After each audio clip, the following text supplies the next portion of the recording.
నెల్లూరు జిల్లా చిల్లకూరు మండలంలోని ఎంఆర్ఓ కార్యాలయం ఎదుట నిరసన చేపట్టారు. భూదానం గ్రామ పరిధిలోని చెరువుపై భాగంలో సర్వే నెంబర్ 167A1Bలలో మెరిడియల్ కాస్టింగ్ ఫ్యాక్టరీకి నేషనల్ హైవేపై ప్రభుత్వం స్థలం ఏర్పాటు చేసినట్టు తెలిపారు. పోరంబోకు స్థలాన్ని ఇతర అవసరాలకు వినియోగించకూడదని అధికారి చూసి చూడనట్లు వ్యవహరిస్తున్నట్లు వారు అన్నారు. అక్రమంగా నిర్మిస్తున్న ఫ్యాక్టరీకి అనుమతులు ఇచ్చిన చిల్లకూరు ఎంఆర్ఓను సస్పెండ్ చేయాలని డిమాండ్ చేశారు.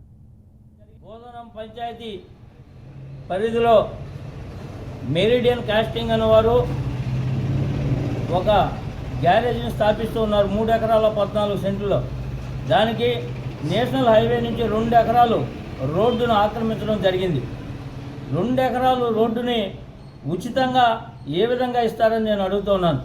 ఇవాళ మేత పొరంబోకు స్థలాన్ని పంచాయతీ అప్రూవల్ లేకుండా, ప్రభుత్వం అప్రూవల్ లేకుండా నువ్వు ఏ విధంగా ఇచ్చావు ఎంఆర్ఓ గారు?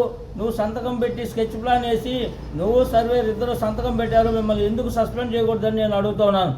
ఇవాళ కలెక్టర్ గారికి కానీ, సబ్ కలెక్టర్ గారికి కానీ, జాయింట్ కలెక్టర్ కానీ అందరూ కూడా ఫిర్యాదు చేయడం జరిగింది. దీనిపైన గ్రీవెన్స్ సెల్లో చంద్రబాబు నాయుడుకి కానీ, అదేవిధంగా లోకేష్ గారికి కానీ, అదేవిధంగా పవన్ కళ్యాణ్ గారికి కూడా దృష్టికి తీసుకెళ్లడం జరిగింది. కానీ వారిపైన ఎటువంటి చర్యలు చేపట్టలేదు. అదేవిధంగా తహసీల్దారు చేయనటువంటి అవినీతి లేనేలేదు. ఎందుకంటే అక్కడ జరిగినటువంటి NH5లో దాదాపుగా 20 లేఅవుట్లు వేస్తే ప్రతి లేఅవుట్లో కూడా అవినీతి అక్రమాలకు ఆద్యం